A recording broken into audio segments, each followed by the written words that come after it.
নমস্কার, স্বপ্নাভিক নিউজ নেটওয়ার্কে স্বাগত।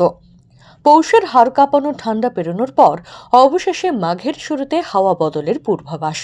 উত্তরবঙ্গে হেরফের না হলেও দক্ষিণবঙ্গে সোমবার থেকে বুধবারের মধ্যে 2 থেকে 3 ডিগ্রি বাড়তে পারে তাপমাত্রা, জানালো আলিপুর আবহাওয়া দপ্তর।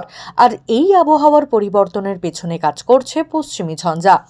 আবহাওয়াবিদরা জানাচ্ছেন, বর্তমানে উত্তর পশ্চিম ভারতে একটি ঝঞ্ঝা অবস্থান করলেও 19শে জানুয়ারি ও 21শে জানুয়ারি নতুন করে আরও 2টি পশ্চিমী ঝঞ্ঝা প্রবেশ করার প্রবল সম্ভাবনা রয়েছে। এছাড়াও দক্ষিণ পশ্চিম রাজস্থানে রয়েছে আরও একটি ঘূর্ণাবর্ত। কোমোরিন এলাকায় তৈরি হয়েছে আপার এয়ার সার্কুলেশন। এর ফলে উত্তরে হাওয়া বাধা পাওয়ায় ক্রমশ বাড়ছে তাপমাত্রার পারদ। তবে রাজ্য জুড়ে কুয়াশার সতর্কতা জারি রেখেছে হাওয়া অফিস। দক্ষিণবঙ্গের ক্ষেত্রে পূর্ব বর্ধমান, পশ্চিম বর্ধমান, বীরভূম, মুর্শিদাবাদ এবং নদিয়ায় ঘন কুয়াশা থাকবে।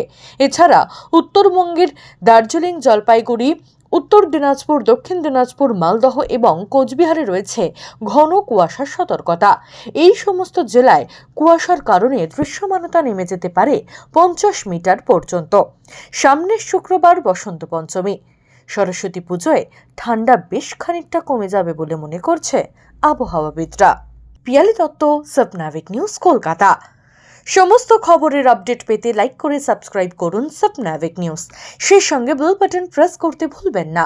আপনাদের একটা সাবস্ক্রিপশন আমাদের জন্য অত্যন্ত মূল্যবান। একই সঙ্গে ফলো করুন আমাদের হোয়াটসঅ্যাপ চ্যানেলটিও। জয় হিন্দ।